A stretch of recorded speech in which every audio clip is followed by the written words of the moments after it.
Hey guys, this is Charles Jaeger with PremiumBeat. In this tutorial, I'm going to show you how you can change the color of location lighting in post-production.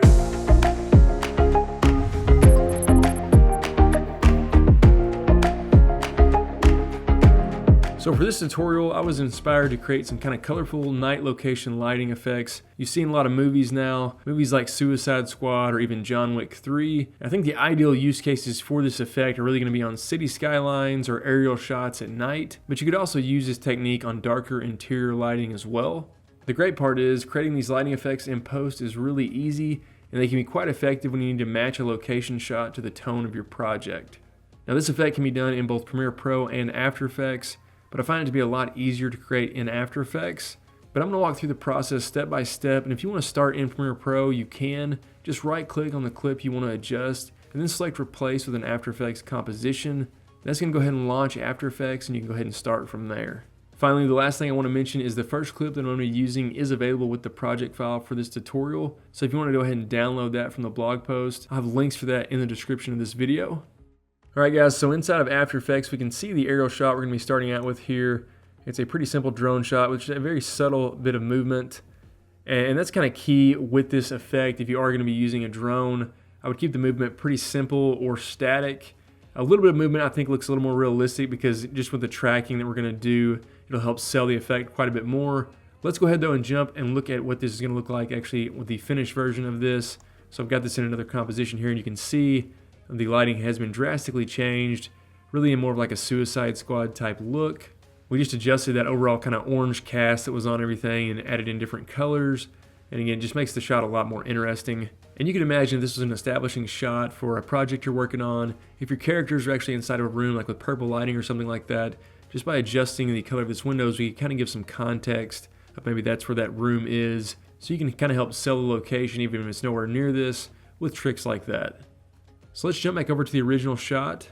And again, we can see here all of the lighting in here is very warm in tone. That's really because all these different lights that are out here in the city will have different colored temperatures. And you can see some of these here are more neutral that the white balance was dialed into. You can kind of see this gray color tone. And then obviously some like over here in this parking lot were drastically off. So we get a really kind of orange gel effect. And I will say that shooting in probably a warmer color tone, if you are planning on doing this effect, will make things easier. Now you don't have to do that, and I'll address kind of some things we can do with that a little bit later, but we're really going to change the color of this overall orange color cast that's on each of these lights. Alright, so that's enough of an introduction. Let's just go ahead and start adjusting the color of some of these lights. So the first thing I want to do is I'm just going to right click and create a new adjustment layer. And we're going to adjust these rail lights here on the stairs. And I'm going to go ahead and name this rail lights. Alright, now with that layer selected, I'm going to come here to the pen tool.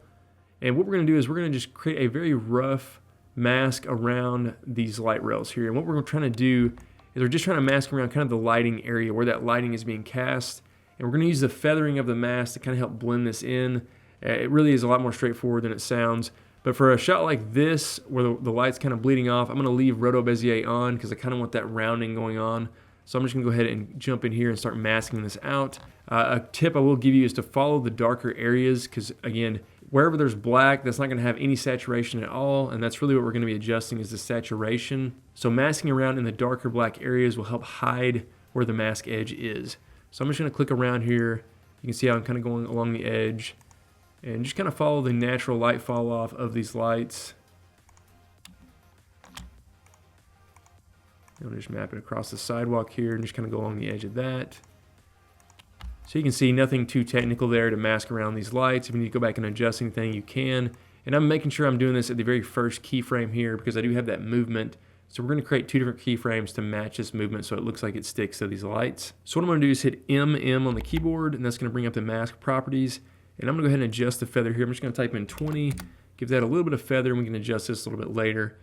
But with that adjustment layer selected, let's come here to Effect, and we're going to go to Color Correction, and we're going to select Hue and Saturation. And the way we're going to change the color of these lights is with the master hue right here. So you can see if I go ahead and rotate this, you can see we're already changing the color of those lights. And so you can see that's basically the core of how we're going to adjust the lighting.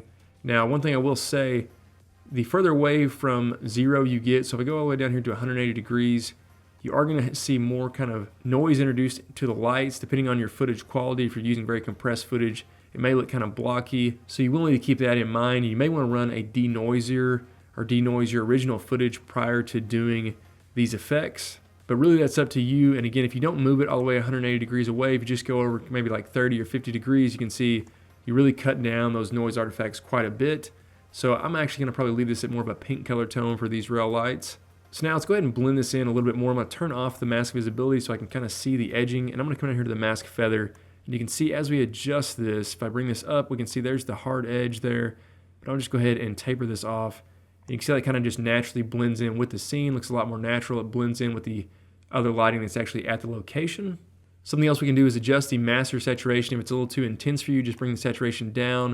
And you can find a nice medium there where it kind of blends in nicely with your shot. And finally, if you need to, another fallback you can do is with that adjustment layer selected, go ahead and hit T on the keyboard for opacity, and you can lower the opacity here. That'll also help blend that back in with the original color of the lights if you need to. All right, so now I'm gonna go ahead and turn the mask visibility back on, and let's go ahead and I'm gonna hit MM again on the keyboard. And I'm gonna go ahead and create a keyframe here for the mask path at the very beginning. And I'm gonna zoom out here. Let's go ahead and move to the very end of the clip.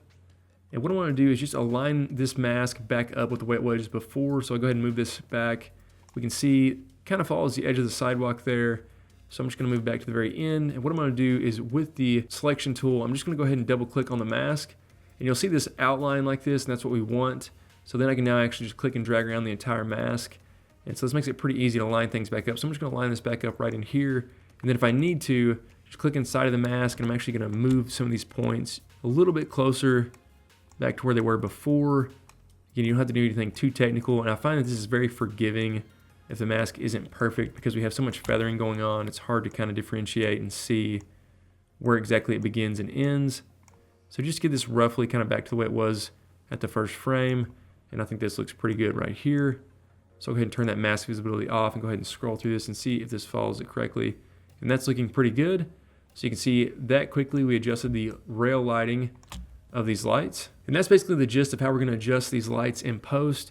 We're really taking advantage of it being a night scene and the other areas around the lights being very desaturated, so they're not really affected by this hue and saturation offset. And by having our mask kind of go along the edges of these darker areas, that also kind of works in our favor to help hide that. So let's go ahead and change some more lights here. I'm just going to right click, let's do a new adjustment layer. And on this one, I'm just going to call this the roof windows. And I'll go ahead and select that, and let's go ahead and let's zoom in on these rooftop windows down here. And again, with that adjustment layer selected, I'm just going to select the pen tool and just create a very quick rough outline around these windows, kind of imitating what the light fall off might be. Might actually move this point up a little bit there.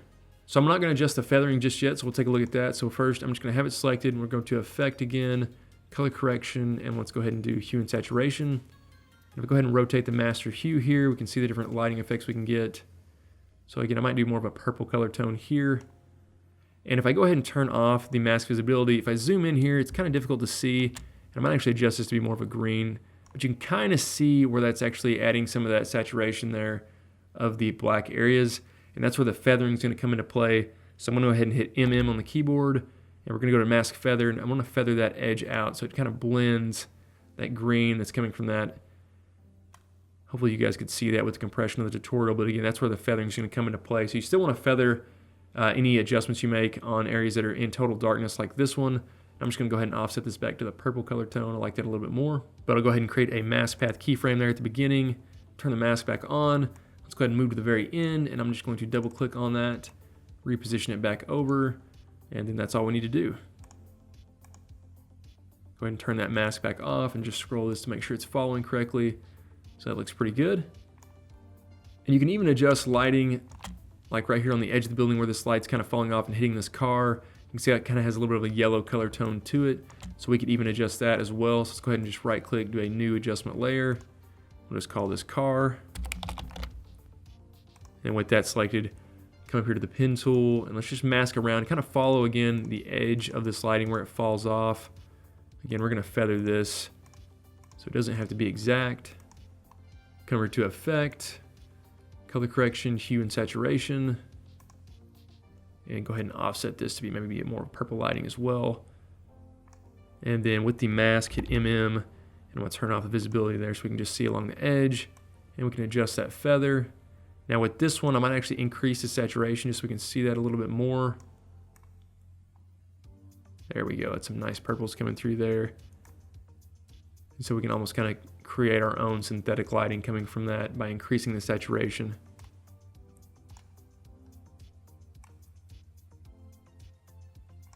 And with this one, I actually created that at the very end. So I'll just go ahead and create a keyframe there for mask path, turn that back on, and let's go ahead and just move back to the beginning and double click on that and just move that back into position.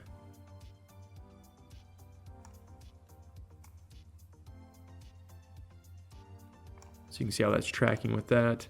And that's what's good about having a fairly simple movement or just one directional movement on a shot like this.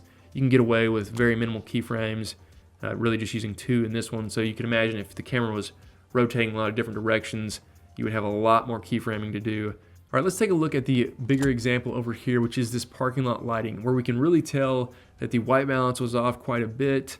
And this is just a much bigger area. It's not quite as simple as some of these smaller areas. So how would we approach this? So I'm just going to go ahead and right click, do a new adjustment layer, and we'll just call this parking lot.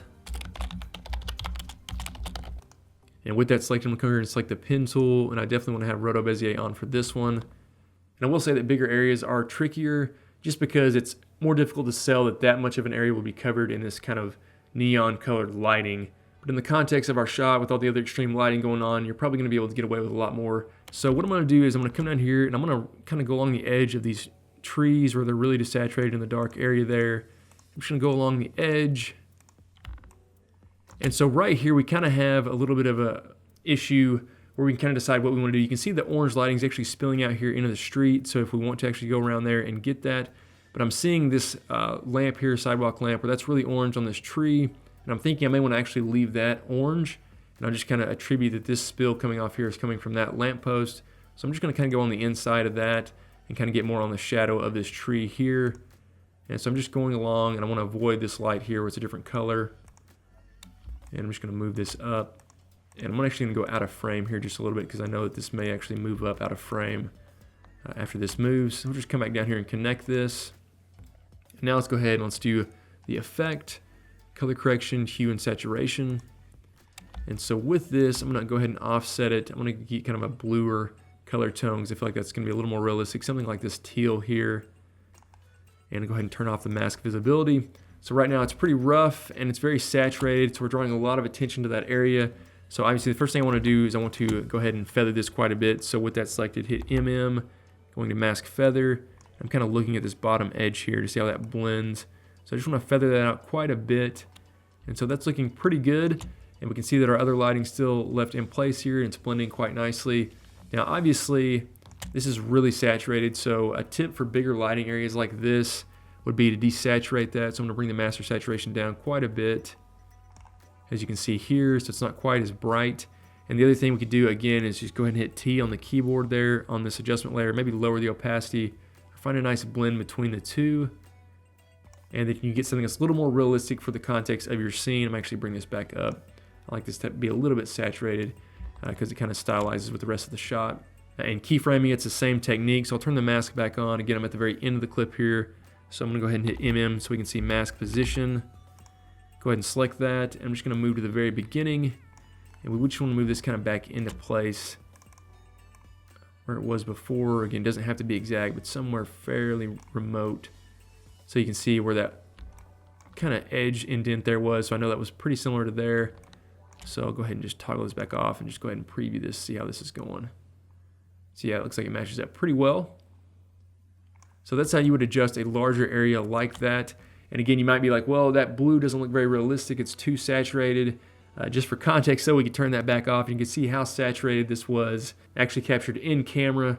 So having it being this saturated of a blue isn't necessarily that unrealistic. So now let's go ahead and actually look at some stock footage shots and some ways you can actually kind of spice those up using this technique. So here's an aerial shot top down from Shutterstock. And you can see we kind of have a John Wick inspired grade onto this. And you see I have quite a few different adjustment layers in here with different areas. Now go ahead and just solo the original clip. You can see what that looked like. So already just looking at this, we have some blue lighting here and some orange lighting.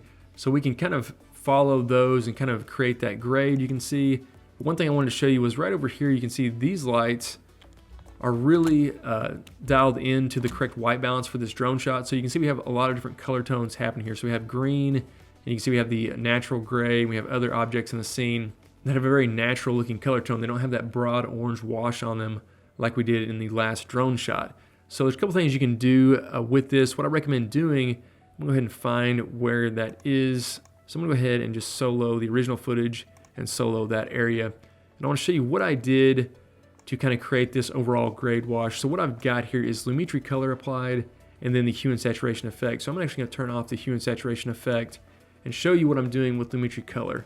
So what I've done with it applied, I've just gone to the white balance and I've adjusted the color temperature for the whole area to be much more in the warmer tone. So that gives it that orange wash. So then we can adjust that with the hue and saturation very easily. So if I go ahead and turn off Lumetri color, you can see with the hue and saturation, when I adjust this, we're really not getting the desired result we want. You can see it's adjusting all the different colors differently, and none of them are really conforming the way we need it to get that overall kind of washed out grade. So that's why I use the Lumetri color to just go ahead and offset that everything warmer, so it shifts everything over and kind of gives that overall appearance. And it makes it really easy when we use the hue and saturation effect now to go ahead and just adjust everything in that area to be the same kind of color tone. So with this kind of pinkish, purplish color tone. And then again, obviously you could adjust the saturation of that if you need to, and you can even dial it back with the temperature here if you want to go ahead and adjust that back, maybe a little more neutral. You can see that kind of desaturated that when I move that back over. So that's really up to you. But again, if you do have an area in your shot that is properly white balanced, you might think about just offsetting that intentionally using Lumetri color, or when you're actually filming at the location, offsetting that to be a little bit warmer or cooler. Again, just making it easy to adjust with a hue and saturation effect. Finally, I'll show you another shot here of this cityscape I've got. You can see a cityscape shot like this.